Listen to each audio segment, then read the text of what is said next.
Olá, boa noite. Boa Tudo noite. bem, Roberto? Tudo bom, doutora Eliana?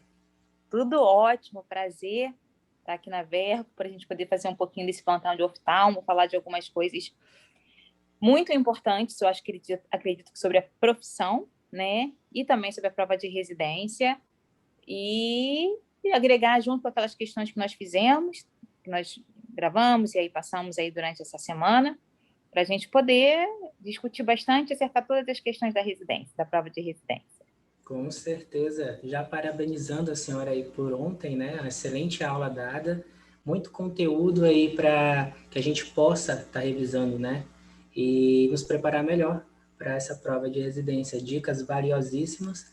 E hoje a gente vai somar, continuar somando aí no que eu puder também estar contribuindo, né? Auxiliando aí como estudante, um mero estudante ainda de medicina, que tem sede de aprender, né? E aí fazer parte da equipe V-Médico, para mim, está sendo muito bom. E é isso. Tá ótimo.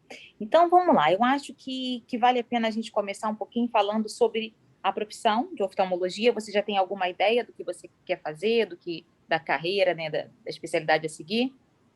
Então, ainda em observação, né, a gente entra na faculdade com uma ideia e ao longo do curso a gente vai moldando, né, à medida que a gente vai tendo contato com a...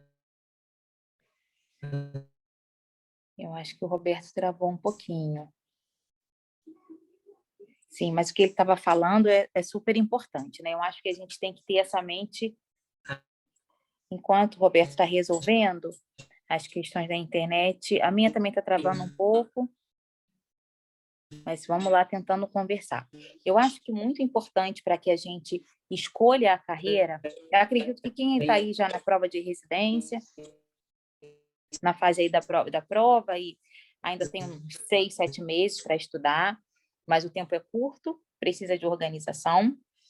Mas uma coisa que eu acho que é importante para quem está aí no meio da faculdade, até mesmo no final, é aproveitar cada minuto da faculdade para entender o todo até você definir qual a especialidade a seguir. E eu acho que independente se você vai seguir oftalmologia, gineco, clínica, eu acho que a gente precisa ter essa percepção de que nós somos médicos generalistas e, como tal, nós precisamos nos esmerar para que nós sejamos bons médicos, independente da especialidade a seguir.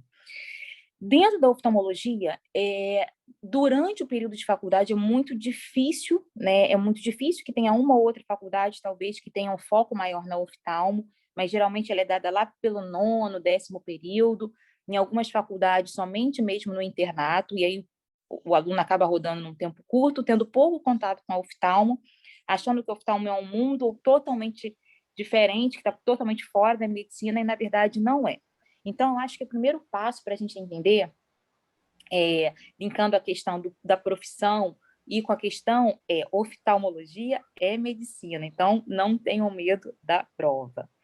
No que tange a especialidade, é muito interessante porque você tem um vasto caminho a seguir, né? Então, é uma especialidade cirúrgica, mas você pode mais para frente optar por fazer somente consultório, pode fazer cirurgia, e existem muitas situações em que a oftalmologia ela vai ser extremamente necessária para um diagnóstico do clínico, do pediatra. Então, por isso que é sempre importante, mesmo, não quero fazer oftalmologia, é importante a gente ter tido essa formação, ter tido essa disciplina na formação, ter estudado essa disciplina na formação, para que a gente consiga ser um bom generalista de fato.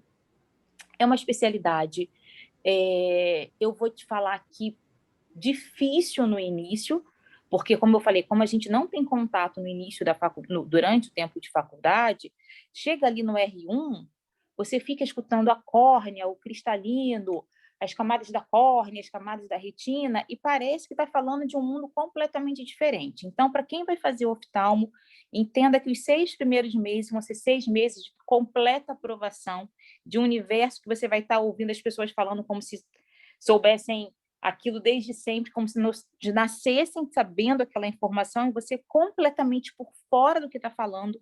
Lá você começa ali em março, né? Atualmente a gente começa a residência em março. Quando chega junho, você começa a sentar na lâmpada de fenda e falar, opa, aqui é o meu lugar.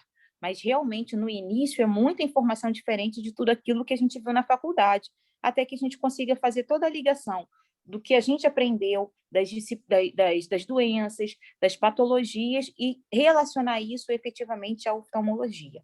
Mas é uma especialidade cirúrgica extremamente gostosa de praticar, que está no dia a dia de todo mundo. Então, eu acho que vale a pena para quem fala assim, eu tenho agonia de olho, detesto oftalmo, e nem sabe o que é ou falar oftalmologia só física, repensem, cheguem com o coração aberto na disciplina para que vocês possam aprender, e quando você estiver lá na prova de residência, você consiga ter um bom aproveitamento. Em relação à prova de residência, o que é importante? Dificilmente eles vão cobrar conteúdo de especialista. Então, eles podem até cobrar uma ou outra questão um pouco mais difícil, uma outra questão mais capciosa, mas, de uma maneira geral, o que eles querem saber é o que o clínico, o que o pediatra precisa saber da oftalmologia que agregue a prática médica, e não que agregue ao oftalmologista. Então, assim, retinopatia diabética, que é um tema muito recorrente. O clínico precisa saber de retinopatia diabética. O clínico precisa saber quando ele vai encaminhar um paciente para o oftalmologista. E é isso que a prova de residência quer, né? Se a gente formou médico generalista, eles precisam saber, dentro do conteúdo do médico generalista, o que a oftalmologia pode contribuir. Então, é isso que a gente precisa esperar. Agora, existem também algumas questões, como os erros refracionais, que acontecem com uma certa frequência, que eles vão cobrar, que também não é nenhum bicho de 7 cabeças, e que não está dentro da nossa prática clínica habitual, mas dá para acertar a questão. Nós fizemos uma questão aí que eu achei que foi bacana, deu para a gente entender sobre miopia, hipermetropia, estigmatismo, e a gente vai fazendo questão, a gente vai conseguindo fazer uma boa prova. Uma coisa que eu acho que a gente precisa entender, quais são as questões que mais caem, né? Então, as retinopatias, as doenças de fundo do olho, e aí quando eu falo as retinopatias, a gente vai falar de retinopatia hipertensiva, retinopatia diabética, as próprias neurites podem estar dentro aí das questões de fundo do olho, porque elas, como eu te falei, neurite, assim como a uveíte, são doenças que sim, têm muita correlação com a parte clínica, e aí por isso que eles gostam de pedir, porque um bom clínico, um bom pediatra, ele precisa entender de oftalmologia nesse sentido. Então, as doenças de fundo do olho, as síndromes do olho vermelho, eles adoram pedir síndrome do olho vermelho, e são questões que, se nós ficarmos atentos aos detalhes, a gente consegue acertar, porque entenda uma coisa, mesmo eu, oftalmologista, estou lá num consultório de clínica, numa emergência clínica, se o paciente chega só com o olho vermelho, eu não vou saber. Então, o que vai me dizer, né? Claro que o que vai me determinar é a lâmpada de fenda, mas o que eu, enquanto somente ouvinte, vou entender para falar, bom, para onde que eu vou caminhar? Isso é uma conjuntivite, uma uveíte, uma neurite? É o que o paciente está te falando, e é o que a questão vai te falar, que é o que vai te direcionar. Então, falando da síndrome do olho vermelho, a gente tem que pensar em conjuntivite, e aí as conjuntivites virais, as conjuntivites bacterianas. A gente tem que lembrar das uveites, e aí quando a gente fala das uveites, a gente tem que pensar em uveite anterior e uveite posterior, lembrando que a uveite anterior é muito provável que ele faça essa questão da uveite anterior junto com uma questão de reumatologia, porque aí já associa a clínica à oftalmologia. Na uveite posterior, lembrando que a principal causa de corioretinite e uveite posterior são a mesma coisa, tá? Que a uveite posterior, a principal é a toxoplasmose, que é uma doença extremamente comum na nossa população. E aí ele pode pegar a uveite posterior, tanto numa questão de pediatria, numa toxoplasmose congênita, quanto numa questão de clínica, porque aí ele pode fazer essas associações. Então, quando a gente fala de olho vermelho, a gente falou da conjuntivite, da uveite, das esclerites, né? Esclerites e episclerites, E é o que vai dizer, o paciente sente uma dor muito intensa. As episclerites, assim como as esclerites, também têm bastante relação com as doenças reumatológicas. E as neurites, tá bem? Então, eles vão falar, sempre vai ter um comemorativo, alguma coisa na questão que vai te dizer que tipo de olho vermelho é aquilo. A gente não precisa adivinhar. Tem secreção? Vamos pensar na conjuntivite. Tem uma secreção clara? É uma conjuntivite viral. Na prática, é assim? Não, não é assim. Tá? A gente sabe que você pode ter uma secreção amarelada e vai ser uma conjuntivite viral. Não tem problema nenhum. Mas numa questão, fica mais fácil que eles coloquem que seja uma conjuntivite com secreção amarelada, seja bacteriana, só para poder marcar aquilo na questão. Tem turbação visual? Não tem turbação visual? É uma outra situação importante. Nas uveites, se eles colocam um paciente soro positivo, muito cuidado, que o paciente soro positivo, ou o paciente HIV, ou o paciente com AIDS, efetivamente, ele pode ter algumas uveites que são mais específicas, de acordo com o restante da questão. Então, é um paciente que não tem nada. Paciente HIV, bem tratado, com CD4 normal, enfim. Pode ser só uma toxoplasmose, tá? Porque aí a gente lida com o paciente como se fosse um paciente ISDO, claro, com a doença crônica, com HIV, mas a gente lida com o paciente ISDO. Mas falar com CD4 muito baixo, aí você, CD4 baixo, a gente tem que pensar em CMV, não pode deixar de pensar em CMV, principalmente quando ele descreve o tipo de lesão que viu no fundo do olho. Então, viu uma lesão queijo com ketchup. Gente, não tem outra coisa, é CMV, citomegalovírus, não tem que pensar em outra coisa. Ou uma coisa que é importante a gente pensar, um paciente com CD4 muito baixo, que começou a medicação dos antirretrovirais. Então, isso pode estar relacionado ao início da medicação. Então, dentro da questão, eles vão colocar determinadas situações que te levem ao gabarito. Eles não vão inventar, não vão querer que você crie, porque eles sabem que eles estão falando com um médico generalista e que é uma questão de prova, não é a prática. Na prática, tudo pode mudar. Então, eles têm que ser bem assertivos para que o gabarito não cause nenhum tipo de confusão e também não cause nenhum recurso. Ninguém quer uma questão cheia de recurso, né? Que caiba recurso. E aí, as neurites, uma coisa que a gente tem que ficar muito atento é que neurite dói. Então, colocou um olho hiperemiado, que é vermelhinho, né? A conjuntiva hiperemiada, mas não é tão hiperemiado assim, que doeu quando o paciente mexeu o olho. Isso é para a gente pensar em neurite, tá? Então, é bem importante. Se falou que teve alteração no reflexo pupilar, mais um motivo para a gente pensar em neurite. Quer dizer, terão comemorativos que a gente vai parar para pensar nessa situação. Deixa eu pensar uma outra questão que eles gostam muito de colocar. Glaucoma. Glaucoma é uma questão clássica. Tá? Eles gostam de colocar o glaucoma de ângulo aberto, mas o glaucoma de ângulo aberto eles gostam de colocar, porque o glaucoma de ângulo aberto o paciente praticamente não, o paciente não tem sintoma, tá? O paciente só vai ter algum tipo de sinal ou sintoma lá para a fase mais avançada, e não é isso que eles estão buscando. O paciente... Só um minuto.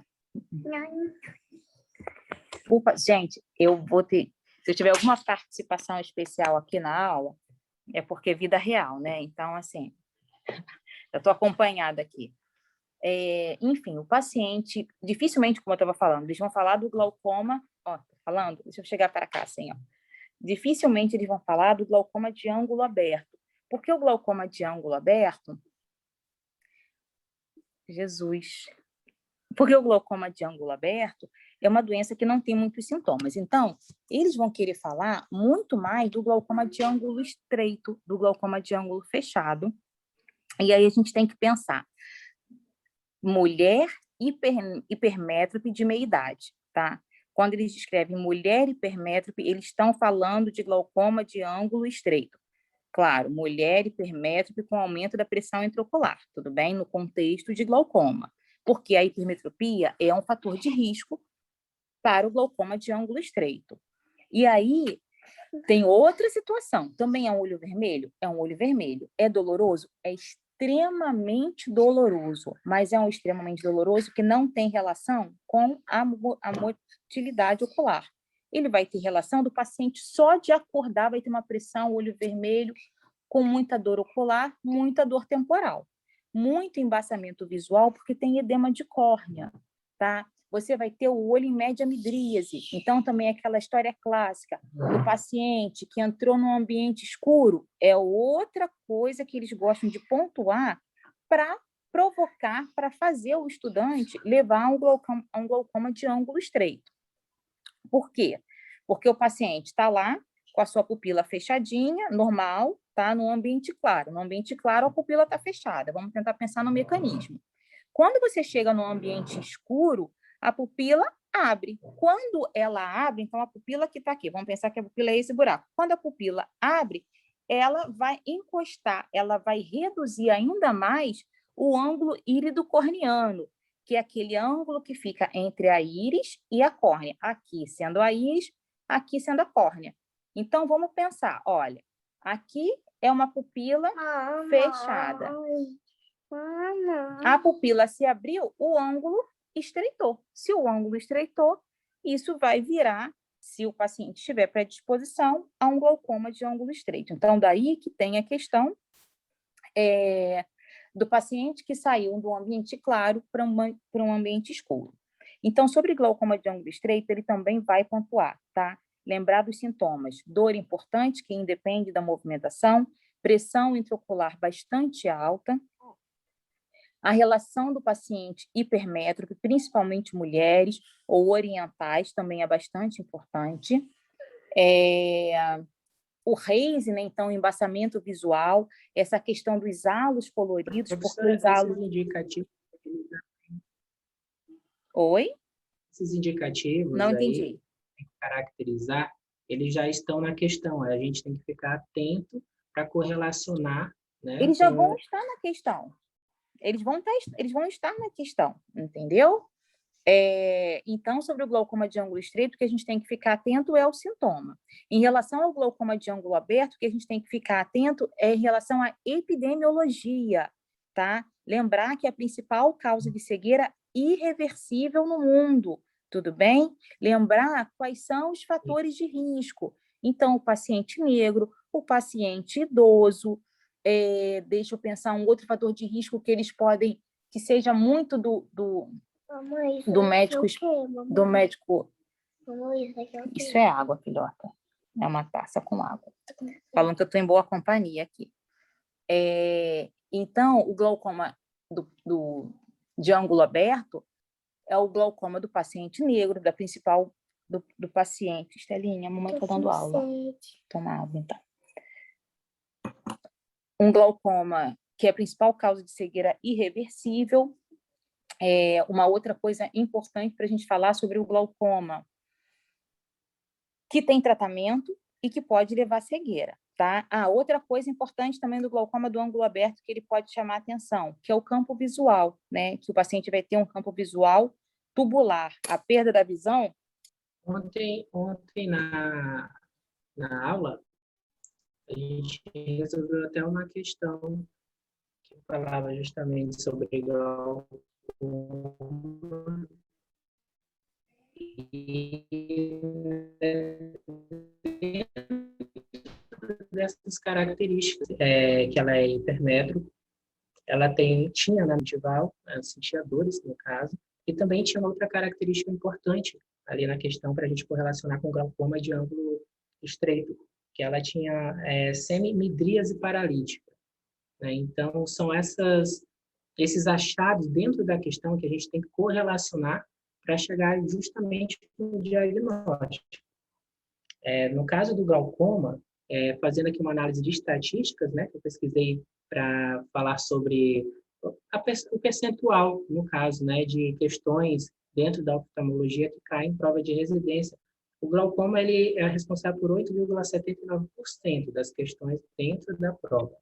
Então, são temas que a gente tem que ficar ali justamente nos atualizando com essa temática, com esses achados clínicos, para que a gente possa de cara identificar na questão e fazer esse pensamento aí clínico para chegar na resposta. Pois é.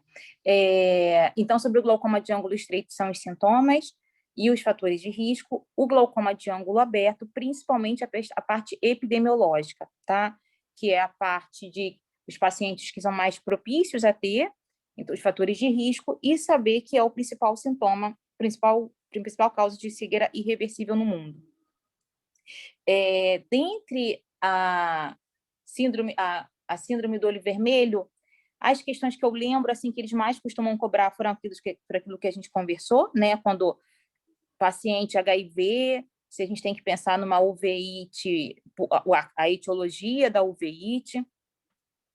Se for um paciente reumatológico, a gente pensar numa uveíte anterior e não numa uveíte posterior, se tiver alguma causa reumatológica.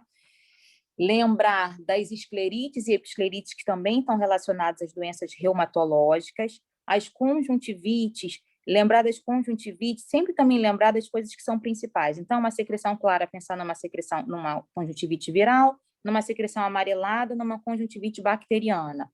Dentro das conjuntivites virais, lembrar que se eles falarem de uma conjuntivite em criança que vem com uma faringite, com um quadro gripal, mais importante, a gente pensar no adenovírus, isso é muito importante. Se a gente pensar, o paciente com uma conjuntivite, então uma criança com o olho vermelho, que já tem um tempo maior, com linfonodo aumentado, que tem contato com o gato, e aí a gente já vai pensar na doença de arranhadura do gato. Então, assim, dentro da própria questão, eles vão começar a contar uma história que te leve a pensar naquele resultado. E aí lembrar que na doença da arranhadura do gato, normalmente o clássico é a gente falar da Bartonella. Porém, tem se visto muito esporotricose causando doença da arranhadura do gato, porque nada mais é do que uma conjuntivite granulomatosa. As neurites, né, que a gente tem que sempre lembrar, que causa dor no olho e alteração do reflexo pupilar. E eu acho que é isso que a gente tem que falar aí de olho vermelho. Dos erros refracionais, o que eles gostam de cobrar em erro refracional? Miopia, hipermetropia, astigmatismo. Miopia, o paciente com dificuldade em enxergar de longe. Hipermetropia, o paciente que tem dificuldade em enxergar de perto. Porque na miopia, os raios, os raios luminosos, eles vão cair antes da retina. Então, geralmente é um paciente que tem um olho um pouco maior, os raios vão cair antes da retina, o paciente tem dificuldade de enxergar de longe. É só a gente fazer uma analogia.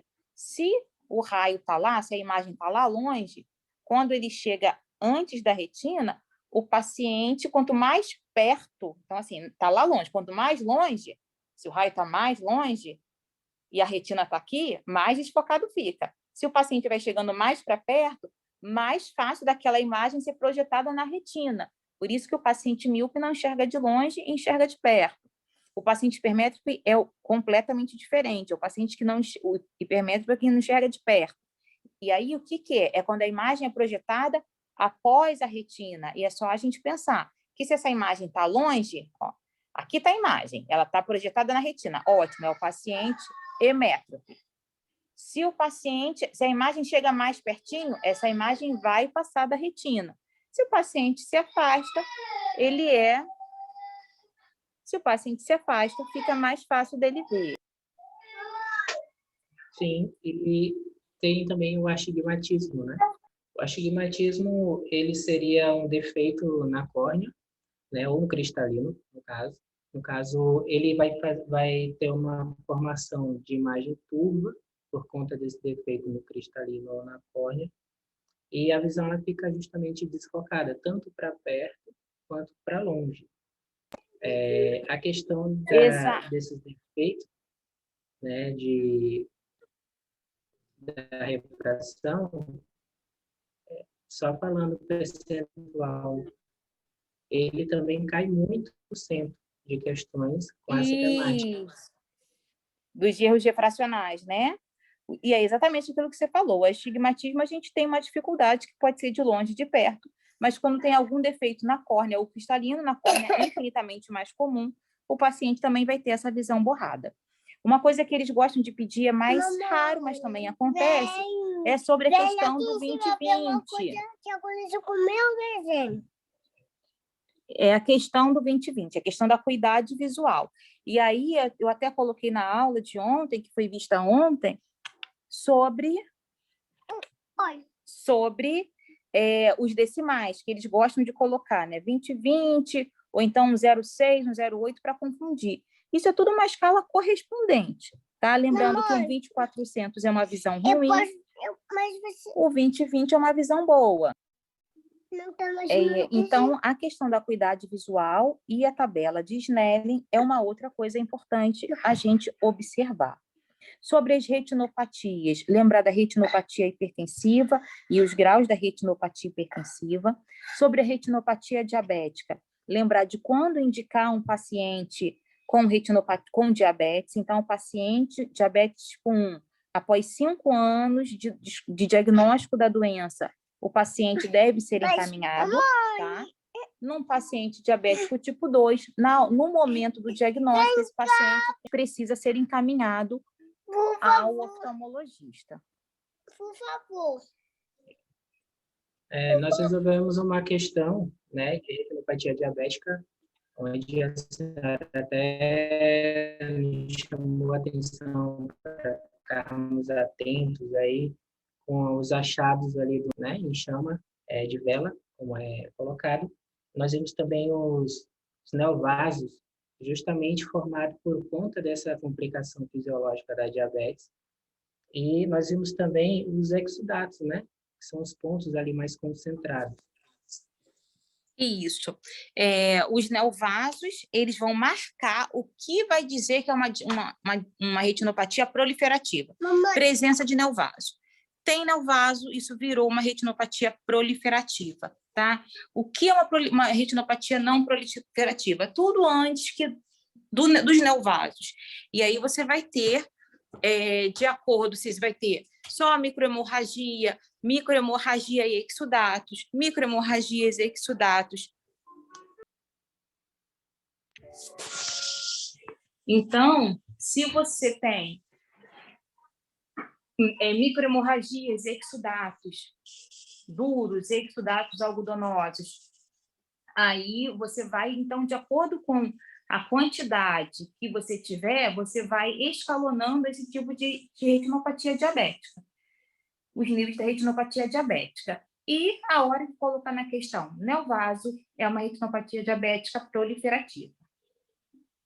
Deixa eu pensar aqui algumas outras coisas. Eu acho que talvez ele cobre a questão da fisiopatologia da retinopatia diabética, lembrando que a fisiopatologia da retinopatia diabética, você tem o dano microvascular, tá? Causado por essa alteração da glicose, e aí você vai ter todo o comemorativo da alteração dos pericitos, e aí a partir dos pericitos, então, você vai ter essa hemorragia começando, esse exudato acontecendo, e toda essa progressão.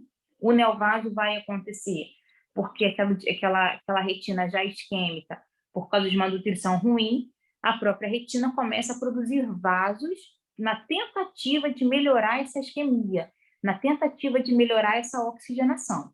E aí, a partir disso, você tem esses neovasos, só que são vasos mal formados. Eles são vasos que não são capazes de nutrir.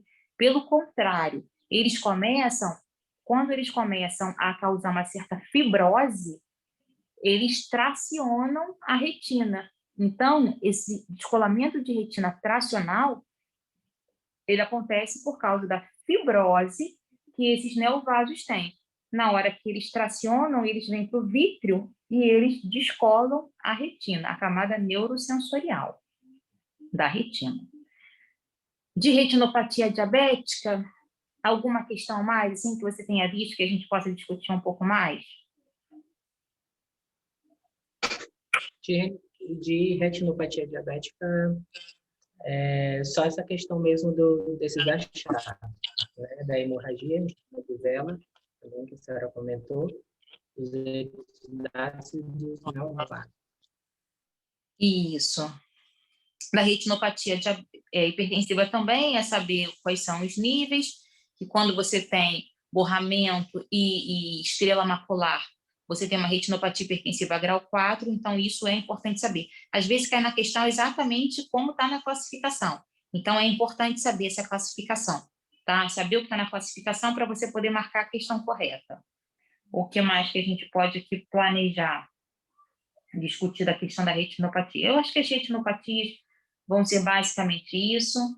Das alterações de fundo de olho, eles gostam de cobrar esse tipo de questão. E chegando na ambliopia, né? Quando a gente fala de ambliopia, o que é ambliopia? É o famoso olho preguiçoso. Então, para que os olhos, para que eles consigam enxergar, se desenvolver, não basta só enxergar, você tem que ter um bom desenvolvimento da visão. Então, os dois olhos, eles têm que estar, eu falo que tem que estar em pé de igualdade. Então, eles têm que ter o mesmo tamanho, tem que ter a mesma capacidade de transparência, então não pode ter, um não pode ter catarata e o outro não, um não pode ter muito grau e o outro não. Por quê? O olho que enxerga melhor, ele vai se desenvolver melhor. E quando acontece o desenvolvimento da visão? Da hora que nasce até os 7, 8 anos de idade. Então, se você tem uma criança com 5, 6 anos de idade, que tem 4 graus de hipermetropia no olho e nada no outro, quem é que está conseguindo enxergar melhor? Vamos botar o olho direito com 4 graus de hipermetropia, o olho esquerdo sem grau nenhum. O olho esquerdo está recebendo o córtex visual, né? Está recebendo melhor a informação, que não, porque aquele olho não tem grau nenhum, do que no olho direito. Então, o que o córtex visual vai entender? Que só tem um olho funcionando bem. Se até 7, 8 anos de idade, aquela criança não tiver o erro refracional corrigido por óculos, não colocar oclusão no olho bom, para forçar, como se fosse exatamente um exercício mesmo, a fisioterapia, o outro olho que tem um grau maior, que não está em pé de igualdade com o outro, com o olho esquerdo, nesse caso que é emétrope, ele vai ficar amblíope. Então, os dois olhos precisam estar trabalhando em perfeito funcionamento para que tenha um bom desenvolvimento lá no córtex visual. Senão, esse olho não vai ficar bom. E aí você vai ter a ambliopia. É quando um olho chega no 20/20, que é o sempre entre aspas, né, 100%, e o outro olho não entra no 100%, porque ele não teve um bom desenvolvimento visual. Ah, é na retina? Não. É nível córtex visual. Não teve desenvolvimento central. Tudo bem? Então, isso é ambliopia. E aí, numa questão de ambliopia, ele pode falar sobre isso. Ele pode abordar a questão da acuidade visual. Ah, um olho é 20/20, outro olho é 20/80. O que é isso? Lembrando que o 20/20 é o melhor, que o 20/400 é o pior. Tudo que tiver nesse intervalo, você sabe se vai estar aumentando, melhorando ou piorando. Doutora, a ambliopia é muito comum, é doença em crianças. Ambliopia é doença de criança. Sempre. O que acontece? Só um minutinho. Depois que você fica adulto, você ficou um adulto amblíope. Né? A ambliopia você não melhora depois de adulto, mas ela se desenvolve na infância. Cataratas, né? É a subclínica assim. Cataratas. As cataratas são questões um pouco menos comuns, mas sobre as cataratas, o que a gente tem que saber? É doença de idoso, tá? Catarata, é claro que existem vários tipos de catarata, tem a catarata congênita, a catarata pós-traumática, a catarata pós-uveíte, mas quando a gente fala de catarata, a catarata clássica é a catarata senil, então é uma doença de idoso. A catarata é uma doença, é opacidade do cristalino, apesar de ser uma doença, porque é uma doença, ele é um envelhecimento, é alguma coisa fisiológica. O cristalino, ele vai alterando as fibras que eram transparentes e vão ficando opacas, tá? E aí a catarata é a principal causa de cegueira, só que ela é uma causa de cegueira reversível. Por que ela é reversível? Porque você tira a catarata, coloca uma lente intraocular, o paciente volta a enxergar. E depois que você opera, a catarata nunca mais volta. Colocou a lente, ficou bem, tá bom? Então, a catarata que a gente precisa saber que ela é uma causa de cegueira, ela pode causar cegueira? Pode causar cegueira, só que é uma causa de cegueira reversível, tudo bem? E é uma opacidade de cristalino que acontece no idoso. E a celulite pré e pós-septal? A celulite pré e pós-septal também é uma outra questão que eles gostam muito. Celulite pré-septal é mais comum na criança, tá? Que aí ela pode acontecer a partir de ordelos, e bastante comum, de traumas ali na região, ou pode acontecer secundárias a sinusites, também pode acontecer. E a pré-septal, porque existe um septo, tem até algumas imagens na aula, e aquilo que vai definir se é antes ou depois, se é pré-septal ou pós-septal. A pré-septal, ela está pegando basicamente derme e epiderme. Então, ela dificilmente não. É mais difícil você internar, mas normalmente você consegue fazer um tratamento com um antibiótico oral, tá? É uma doença que não tem risco, não tem gravidade, não leva risco de morte, entendeu? Não leva risco de morte. A celulite pós-septal, sim. Na celulite pós-septal é um quadro muito mais grave. Você vai ter uma oftalmoplegia, então o paciente não vai conseguir movimentar o olho. Isso é bastante importante na questão. Um olho muito hiperemiado, muito edemaciado, um olho paralisado. O paciente não mexe o olho. Você pode ter alteração do reflexo pupilar. Deixa eu pensar. O paciente pode complicar com meningite, o paciente pode complicar com uma sepse, com trombose do seio cavernoso. Eles falam muito de trombose do seio cavernoso como se fosse extremamente comum. Na vida real não é, tá? Mas nas questões tem bastante relação da celulite pós-septal. Independente de celulite pré-septal ou pós-septal, o que é importante?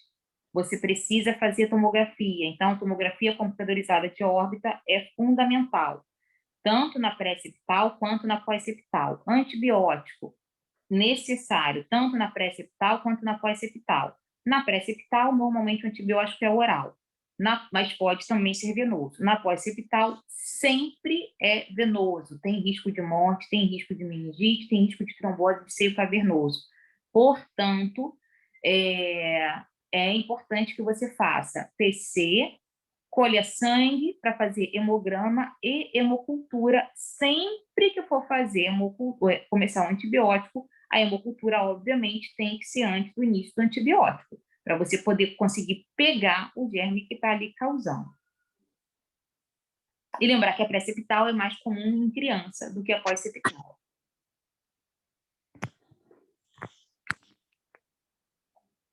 Teve uma coisa importante também que é legal a gente falar da celulite. Com celulite, o paciente diabético, falar da mucormicose, é possível que eles tragam esse tipo de questão, tá?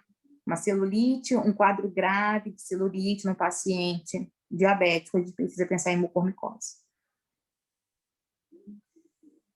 Doutora, com relação a termos técnicos, em questões, né? O que eu posso lembrar de algumas questões que eu vi um pouco mais difícil. Vamos lá, fasectomia, que é quando você retira o cristalino, né, a cirurgia de fasectomia. O estenopeico, outro dia eu vi uma questão com estenopeico, eu falei, nossa, cobraram estenopeico. Estenopeico é como se a gente tem o oclusor, vamos pensar assim, você vai medir a acuidade, a visão do paciente, aí tampa o olho todo. E aí o paciente, a visão está ocluída. Às vezes, nesse oclusor, que é como se fosse um tampão, tem um buraco pequenininho, isso é o estenopeico. E o estenopeico ele vai servir para dizer o seguinte, o estenopeico ele consegue melhorar a acuidade visual do paciente quando ele tem erro refracional. Então, se ele tem algum erro refrativo, ele é capaz de melhorar, porque ele funciona mesmo como se ele acertasse, como se ele colocasse no foco, como se ele colocasse na retina aquela imagem que estaria desfocada. Então, se o paciente não enxerga bem, tem uma visão de 20/80, colocou um estenopeico, você fala, meu Deus, o que é um estenopeico? Que é justamente essa oclusão com um buraco pequenininho no centro. Colocou estenopeico, essa visão melhorou, foi para 20/20, 20/30, opa, então esse paciente tinha catarata? Não, porque não vai melhorar. Esse paciente tinha uveíte? Não, porque não vai melhorar. Esse paciente tinha o quê? Tinha um erro refrativo. Então, estenopeico é uma palavra difícil e serve e tem essa função. Fasectomia é a retirada do cristalino. A cirurgia de catarata é uma fasectomia. Deixa eu pensar se tem alguma outra questão que eu tenha lido, que tenha... Você lembra de alguma questão que você tenha visto? No momento, não. Especificamente com estenopeito, não. Mas eu acho que são mais essas questões, assim. Eu não lembro de questões que eles tenham colocado questões muito difíceis, porque é aquilo. A banca sempre se preocupa em não ter uma questão com muitos recursos. E ela sabe que está fazendo para o médico generalista. Então, vão ter... Às vezes, eles vão querer botar a pegadinha do termo técnico, mas, independente do termo técnico, o residente não, o candidato, ele vai conseguir fazer a questão pelo restante das informações, tá bem? O termo técnico vai ser só para falar, meu Deus, eu não faço ideia, aí o candidato vai se apegar àquele termo técnico. Não, deixa o termo técnico de lado, sabe, prova de inglês instrumental, é mais ou menos isso. Você pega o restante da informação e tenta trazer para aquilo que você sabe para você conseguir fazer a questão. Sim. A senhora mencionou até no início da nossa transmissão sobre o contato de oftalmologia, que a gente vê uma parte e não vê como um todo, né? E aí eu lhe pergunto, como a gente, que tende a ir para o lado da oftalmologia...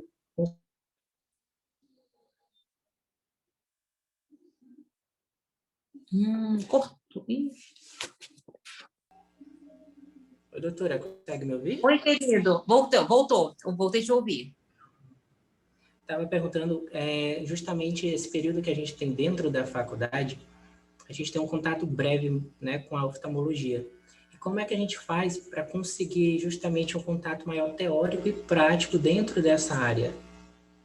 Eu acho que vale a pena vocês buscarem nas ligas oftalmológicas, nas ligas de residência. Eu falo residência, gente, eu esqueço da faculdade. Nas ligas da faculdade, as ligas de oftalmologia. Essas ligas, elas são muito boas, elas trazem questionamentos, elas costumam, às vezes, trazer o professor para poder discutir caso clínico.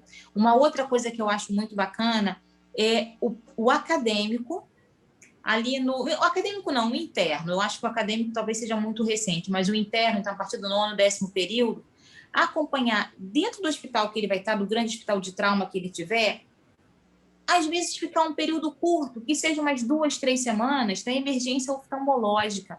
A emergência oftalmológica é extremamente rica de informação para o médico generalista, mas é de uma riqueza. Eu amo fazer emergência oftalmológica, e o tempo inteiro que a gente vê uveites por diversas causas, desde a mais comum, que é a toxoplasmose, até os pacientes que às vezes faz... A gente já tive paciente de eu fazer o diagnóstico, não, da primeira manifestação de um paciente que era aidético, já foi uma uveíte por CMV. Então, era um paciente que não sabia que era HIV positivo, fez uma uveíte, tinha um CD4 tão baixo que essa uveíte era por CMV, e dali que ele fez o diagnóstico. Então, eu acho que as ligas oftalmológicas são muito bacanas para fazer na faculdade, isso independente do período. A partir do 5º, 6º período, eu acho que é importante começar a ter esse contato, que aí você tem bastante tempo até descobrir.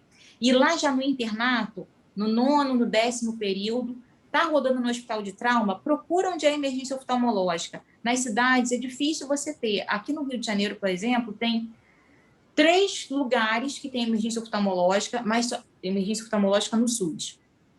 Mas somente um lugar tem emergência oftalmológica diária. E, assim, traumas orbitários, e aí você tem uma relação muito próxima do bucomaxilo com a cabeça e pescoço, junto com a oftalmo. Então, a gente percebe o quanto a oftalmo ela é integrada, sabe? As uveites, as conjuntivites. É muito interessante quando você pega um paciente com uma conjuntivite, e é uma conjuntivite muito clássica de Chlamydia trachomatis, sabe? E aí você percebe aquela clássica do homem jovem com uma conjuntivite unilateral, com uma reação folicular intensa, uma secreção clara, mais espessa, e aí você fala, isso pode ser clamídia. É claro que a gente não consegue fazer o diagnóstico no SUS, mas aí você entra com uma azitromicina, faz um grama, e quando você vê, o paciente respondeu. Então, assim, a emergência oftalmológica ela é de uma riqueza muito grande para o médico generalista. Aí que eu falei mais uma conjuntivite, que é bom a gente ficar atenta, tá bom? Essa conjuntivite do paciente pode acontecer em qualquer idade, claro, mas do paciente mais jovem, a clamídia trachomatis e a conjuntivite também por gonococo, tá? Legal da gente falar da conjuntivite por gonococo. Ficar atento ao seguinte: conjuntivite por gonococo, secreção purulenta abundante, e lembrar que o gonococo é um germe que é capaz de perfurar com uma córnea íntegra, tá? Então, já aconteceu do paciente chegar numa emergência oftalmológica. Eu era residente do primeiro ano. Chegou de manhã com uma conjuntivite extremamente purulenta. No final do dia, esse paciente estava com uma úlcera de córnea, tá? Então, assim, é realmente grave e é rápido. Então, uma outra manifestação importante que vai estar na sua questão, que pode estar na sua questão, e você falar, opa, isso aqui pode cair. Deixa eu ver. Eu lembrei de uma questão da minha prova da Suzeme, que eu estava no 10º período, que era síndrome de Reiter, num paciente com conjuntivite, uretrite, era conjuntivite, uretrite e artrite, que é a síndrome de Reiter. E aí, o que eles queriam saber se era uma conjuntivite ou uma uveíte. Lembrar que a síndrome de Reiter é conjuntivite, não é a uveíte. Porque o aluno acaba pensando, se tem doença reumatológica, vai ser uveíte. E na Reiter, não. É conjuntivite, artrite e uretrite. Tá? É uma tríade importante e é uma pegadinha que eles costumam fazer em prova. Então, vocês estão vendo que o tempo inteiro eu estou trazendo informações que, na maior parte das vezes, o clínico médico generalista tem que saber, que é quem está formando, que vem fazer a prova de residência. Gente, eu acho que a gente papeou bastante, né? As aulas mais fáceis, às vezes a gente fica conversando, fica difícil ter a informação, mas nós fizemos uma aula ontem que estava tudo lá com os slides.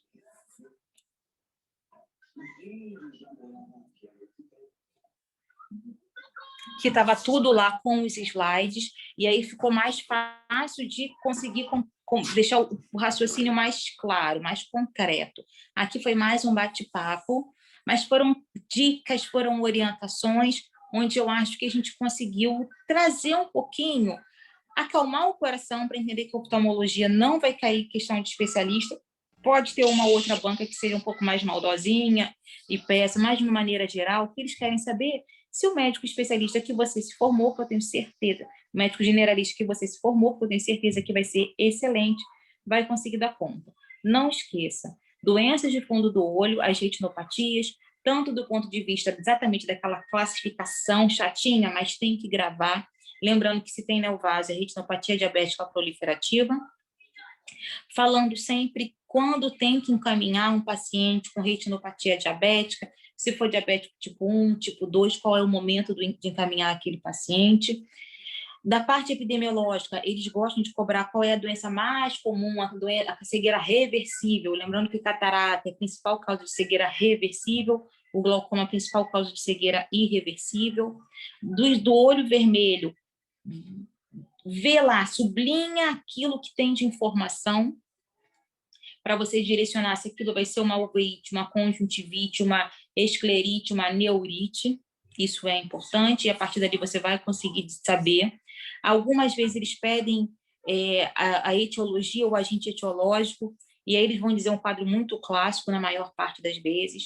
As celulites pré e pós-septal, lembrando que o paciente tem que ser tratado com antibiótico venoso oral, se for pré ou pós.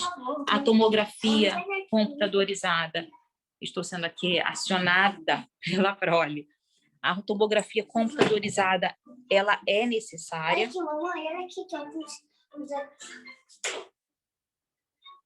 A tomografia computadorizada, ela é necessária.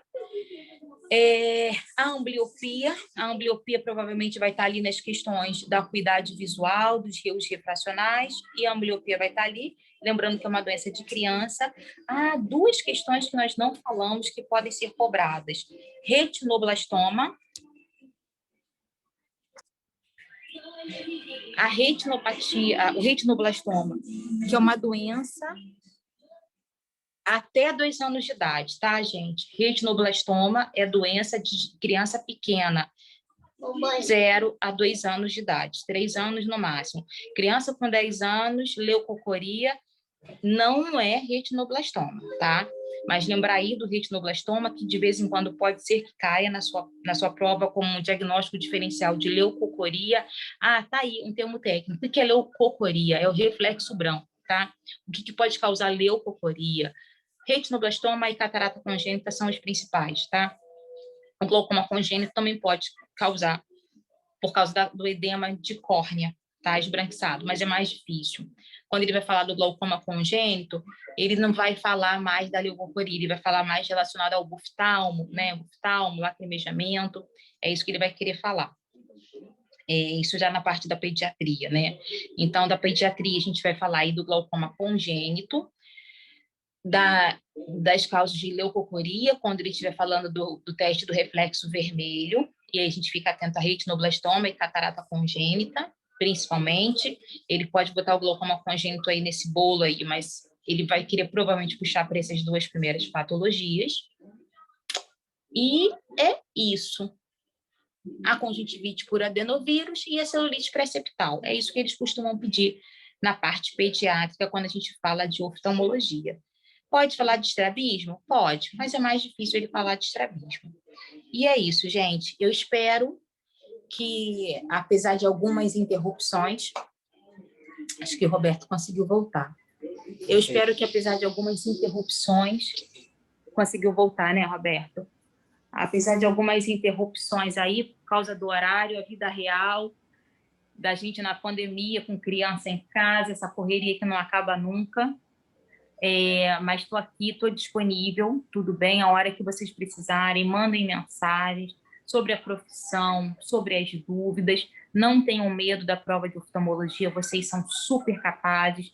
Peguem a parte que seja mais difícil para poder refazer aquelas questões e qualquer coisa que precisar, olhem novamente as aulas, que com as aulas vai ter os slides, fica mais estruturado o pensamento, e é isso. Alguma coisa mais que você queira perguntar, que eu possa ajudar? Sim, eu queria, para finalizar com essa frase, a senhora complementar. Se eu quero ser um oftalmo, eu devo? Você deve gostar de medicina.